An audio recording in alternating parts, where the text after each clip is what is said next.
Good morning student. I am Mrs. Zainab, assistant teacher of home science.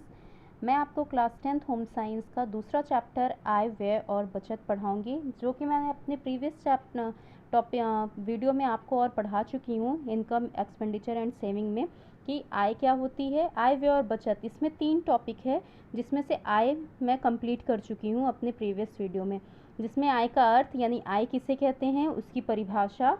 फिर उसके बाद आपने पढ़ा था आय के भेद। आय 2 प्रकार के होते हैं, प्रत्यक्ष आय और अप्रत्यक्ष आय। ये टॉपिक कवर हो चुका है। फिर उसके बाद आपने पढ़ा था पारिवारिक आय के स्रोत। पारिवारिक आय के स्रोत में यानी किन किन माध्यम से, किन किन स्रोतों से हम अपने घर में पैसे ला सकते हैं, इनकम जो आय होती है। तो ये पूरे टॉपिक 9 टॉपिक थे जो कि आपने पढ़ा था। टोटल ये आपके 9 टॉपिक थे पेंशन की आय। अब आज की वीडियो में मैं आपको पढ़ाऊंगी पारिवारिक व्यय। पारिवारिक व्यय किसे कहते हैं, पारिवारिक व्यय क्या है। तो पारिवारिक आय का उद्देश्य पारिवारिक व्यय को संभव बनाना है। यानी पारिवारिक आय का मेन जो उद्देश्य होता है, पारिवारिक व्यय को संभव बनाना है। व्यक्ति एवं परिवार की विभिन्न आवश्यकताओं की पूर्ति के लिए जो धन व्यय करना पड़ता है, उसी को पारिवारिक व्यय कहा जाता है। यानी कि जो भी हम पैसा कमाते हैं, किस लिए कमाते हैं, क्योंकि हम अपने परिवार में जितने भी लोग हैं उनकी आवश्यकताओं की पूर्ति कर सकें। तो उन आवश्यकताओं की पूर्ति करने के लिए हमें पैसा खर्च करना पड़ता है। जो इनकम, हम जो पैसा कमाते हैं, जो आय आ रही है, जो उस आय को हम अपने परिवार की आवश्यकताओं की पूर्ति को यानी कि अपने परिवार की जितने भी सदस्य हैं उनकी जो भी ज़रूरतें हैं उनको पूरा करने के लिए जो भी पैसा खर्च करते हैं, उसी को हम पारिवारिक आय व्यय कहते हैं। तो ये पारिवारिक व्यय हो गया। अब आपको मैं आगे पढ़ाऊंगी पारिवारिक व्यय। पारिवारिक व्यय में आगे है आपका टॉपिक पारिवारिक व्यय की परिभाषा, जो कि पहले ही बता चुकी हूँ मैं कि परिभाषा आपको लर्न करनी होती है। तो यहाँ पे पारिवारिक व्यय की परिभाषा में क्या है, बुक्स आप सभी के पास होगी, अरेंज कर लीजिएगा।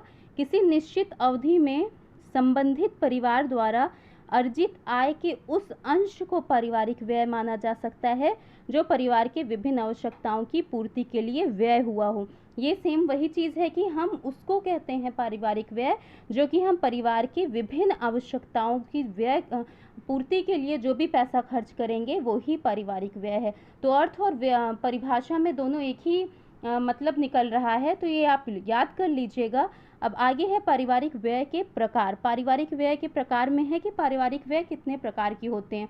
तो यहाँ पे आप देख रहे हैं कि पारिवारिक व्यय 4 प्रकार के होते हैं। एक होता है निश्चित व्यय, दूसरा है अर्धनिश्चित व्यय, तीसरा है आकस्मिक व्यय और चौथा है अन्य व्यय। ये 4 प्रकार के व्यय होते हैं यानी खर्च होते हैं।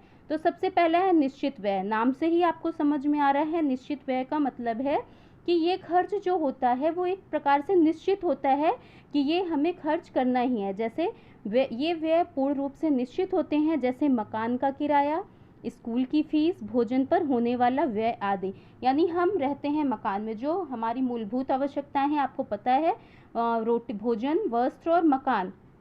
तो जो भोजन करेंगे वो क्या, कितना भी अपनी आय के अनुसार हम भोजन करेंगे, जो भी करेंगे उस पर जो खर्च होगा।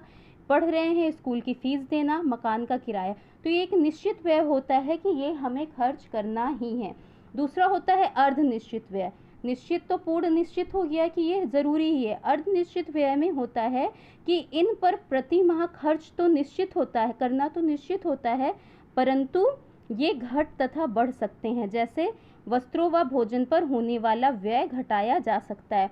ये अर्धनिश्चित होता है, यानी कि एक प्रकार से निश्चित भी है कि कपड़ा हम पहनते हैं, ये हमारी मूलभूत आवश्यकता है, पर हम अपने अकॉर्डिंग इसे क्या कर सकते हैं, कम या ज़्यादा। अगर हम कभी कपड़ा बनवाए हैं, कभी नहीं बनवाए हैं, तो वो खर्च हमारा बच जाता है, या हम अपने अकॉर्डिंग जिस तरीके का कपड़ा खरीदे उस तरीके से खर्च होता है।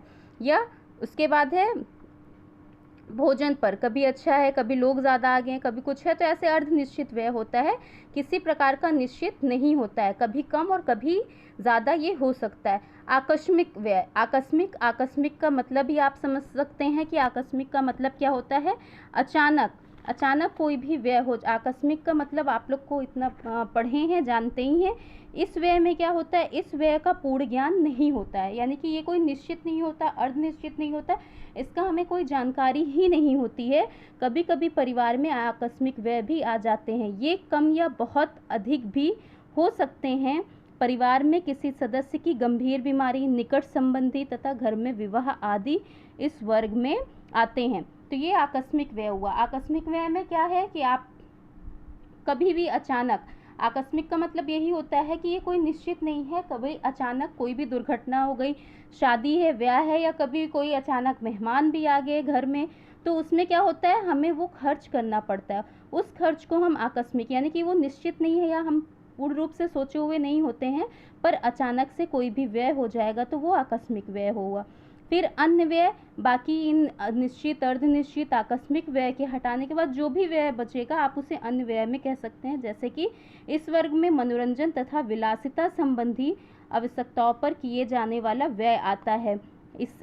इसे व्यक्ति की आय व सुविधा के अनुसार घटाया व बढ़ाया जा सकता है। मनोरंजन, या हम अपने मनोरंजन और विलासिता, आराम के लिए जो खर्च करते हैं कि हम अपने आराम के लिए या मनोरंजन के लिए, खेल कूद के लिए कहीं जा रहे हैं, कहीं घूम रहे हैं, पार्क में जा रहे हैं, या टीवी है, केबल का किराया दे रहे हैं, विलासिता आराम के लिए हमने नौकर रखे चाकर के, वो अपने अकॉर्डिंग अगर हम जो भी और खर्च अपने आराम और मनोरंजन के लिए जो भी खर्च करेंगे, जो भी पैसा हमारा खर्च होगा वो अन्य व्यय में आएगा। तो इस प्रकार से ये हमारे पारिवारिक व्यय के प्रकार 4 थे, निश्चित, अर्धनिश्चित, आकस्मिक और अन्य व्यय। तो ये आज की टॉपिक आपका इस वीडियो में पारिवारिक व्यय और व्यय के प्रकार, ये आप कर लीजिएगा। नेक्स्ट टॉपिक में मैं आपको व्यय को प्रभावित करने वाले तत्व पढ़ाऊंगी।